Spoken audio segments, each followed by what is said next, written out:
Bleach, Great Teacher Onizuka, Beelzebub, Yu Yu Hakusho, Akira, Cromartie High School, and Midori Days might all have delinquents as their main characters, but usually that characteristic is secondary to their primary appeal.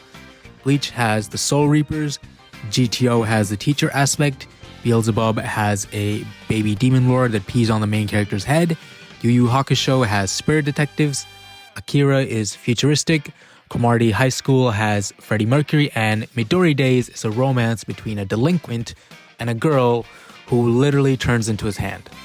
Kyou Oroa, however, is just purely delinquent, straight from the source with no additives.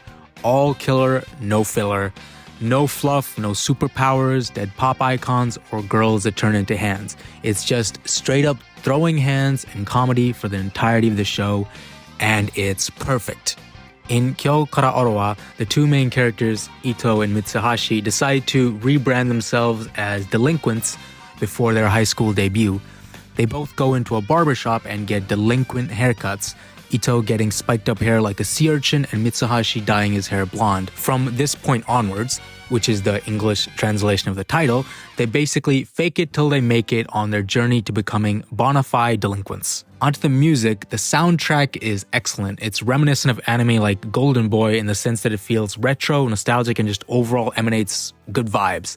The first thing you'll hear within the first few seconds of watching Kyou Oroa is Tenko wa Kikkake ni, which is this slightly jazzy OST that feels like a peaceful Sunday morning at the park in nice summer weather. There are also character themes like Ito no Seigi, Kira Kira Kinpatsu, and Imai no Sainin, which all feel perfect for the character's personality and specific moments involving them. Kira Kira Kinpatsu is really playful and mischievous for Mitsuhashi. Imai no Sainin is this kind of purposefully camp, overly woe is me track for Imai. And Ito no Seigi is usually played for the serious fight moments involving Ito, and has this really nice guitar build-up that makes it feel really tense. The original mangaka for this anime really knows how to create good-looking delinquent characters. The designs themselves aren't super extravagant or anything, but the characters are tall, have a good sense of three-dimensionality to them, and the anime doesn't fall into the trap of making the characters too purposefully ugly like in some other delinquent anime. They have enough going on to make them distinct, but not too much to make them feel tacky. As there's a lot of comedy in this one, the characters are also very expressive, and the style will change nicely and seamlessly to fit whatever gag that's attempted. One of the mangaka's other works, Cheeky Angel, also has an anime adaptation, and it's like this mix of delinquent, shoujo, and genderbender. The whole premise of that show, for the most part, centers around how good-looking the female/male lead is. All to say that the mangaka really knows what he's doing and that the art is very strong in this one. No problems with the animation either. It's a bit older, but the fights never felt choppy, they're smooth, and also they use action lines and other techniques really well to help give the fights a sense of intensity and movement, even if it's not always like a high-budget Sakuga type thing. It's no Akira, but it's still very good. Onto the characters. First, there's Mitsuhashi. He's the one who's got the blonde hair, he's super funny, and he's a super charismatic character. His whole thing is that he's always cheating in the fights, like throwing sand, tricking his opponents or whatever else. And he keeps things really lighthearted and my favorite from the show. He also has his fair share of cool moments, and you'll see from just the first episode, which is this 1 hour long like special type thing, because this whole anime is an OVA, that he can also be pretty serious when necessary. Next is Ito. He's a lot more of a straightforward type guy.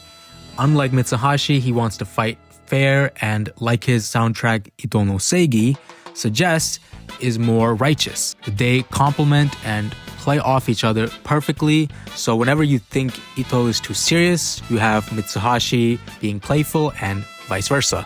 Finally, for the main characters at least, there is Imai. Imai is kind of like a mix between Kondo and Hasagawa from Gintama.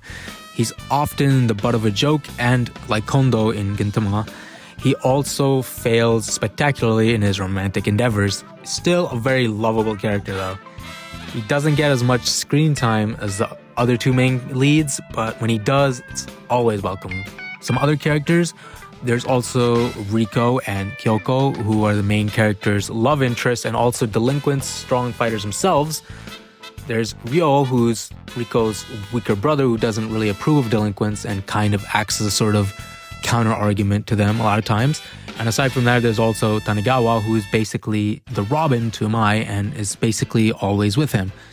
Their bromance is very nice to see as the show progresses. The characters get into one fight, which snowballs into more fights as their names get more well-known and they get more enemies. There are 10 episodes in this OVA, approximately 40 minutes per episode if you average it out. And basically each episode will have one new delinquent for them to fight. No power-ups or anything like that, but there's always a ton of variation to the fights. In conclusion, this is an anime where you just have to try it out to see the appeal. It's one where the premise doesn't seem very interesting, but the execution is just perfect at what it sets out to do. And if you do watch this, also highly recommend the manga for it, which is like 38 volumes, so it has a ton more content and it's extremely good as well.